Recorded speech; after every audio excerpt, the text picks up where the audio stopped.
আমরা কম বেশি সোশ্যাল মিডিয়াতে কিরিম আপা নামে যাকে চিনি মানে শারমিন শিলা আপুকে অনেকেই চিনে থাকি, কিন্তু ইদানিং তার কিছু কর্মকাণ্ড আমার চোখে বেশ খারাপ লাগছে।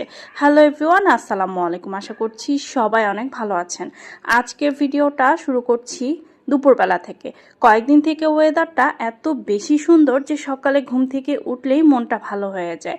তো ঘুম থেকে উঠে, রোজার মাস যেহেতু একটু দেরি হয় ঘুম থেকে উঠে, তো উঠে হচ্ছে বিছানাটা ভালোভাবে গুছিয়ে নিচ্ছি। তো এই বিছানা গুছাতে গুছাতে কিছু কথা বলি। ইদানিং সোশ্যাল মিডিয়াতে দেখছি কিরিম আপা মানে শারমিন শিলা আপু তার মেয়েকে নিয়ে যা তা করছে। আসলে মায়ের থেকে মাসির দরদ বেশি, এটা অনেকে বলতে পারে, কিন্তু কিছু কিছু জিনিস আছে, মায়ের থেকে মাসির দরদ অবশ্যই বেশি না, বাট অন্যায় দেখলে তো সেটার প্রতিবাদ করা উচিত, তাই না?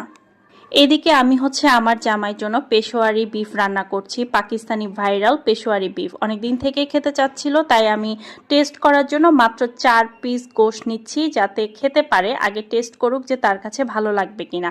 খুবই অল্প তেল মশলা, তেল না, এটা হচ্ছে সম্পূর্ণ ঘি দিয়ে রান্না করতে হয়। আর আমি খুবই সামান্য মশলা দিয়েছি, আদা রসুন বাটা। তো একদম সামান্য মশলা। আসলে আমরা বাঙালি তো একেবারে আসলে শুধু লবণ আর ঘি দিয়ে রান্না করলে কেমন না কেমন লাগবে, তাই আমি খুবই সামান্য পরিমাণে একটু মশলা দিয়েছি। আর অপর পাশে আমার জন্য একটু কষা মাংস রান্না করছি, গরুর মানে কষা মাংস যেটা। তো যা বলছিলাম, আমি আসলে ইদানিং ফেসবুকে খুব বেশি দেখছি ক্রিম আপাকে নিয়ে কথা হচ্ছে। তো এই বিষয়টা না আমারও অনেকদিন থেকে খারাপ লাগছিল।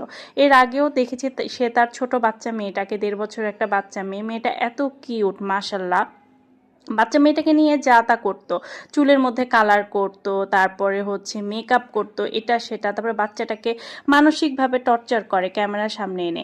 হয়তোবা হতে পারে সে ভিউর জন্য এসব করে, তারপরও দিন শেষে আমরা তো মানুষ ভাই, খারাপ লাগে। এতটুকু একটা বাচ্চা মেয়ে ক্যামেরার সামনে আসলেই বোঝা যায় ও সবসময় ভয়ে ভয়ে থাকে।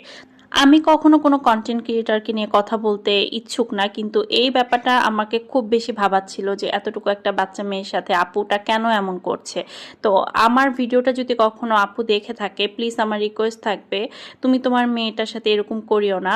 যতই ভিউর জন্য করো না কেন, হতে পারে এটা অভিনয়, তারপরও দিন শেষে আমরা তো মানুষ, আমাদের কাছে খারাপ লাগে। তাই রিকোয়েস্ট থাকবে, ছোট বাচ্চাটার সাথে এগুলো করিও না। বাচ্চাটাকে আমার মনে হয় ও ভীষণ ভয় পায়।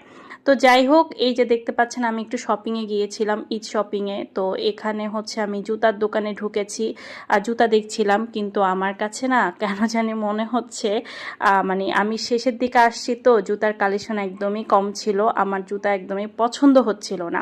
তারপরে চলে আসছি আমার হাজব্যান্ডের জন্য কিছু কেনাকাটা করতে। তো ও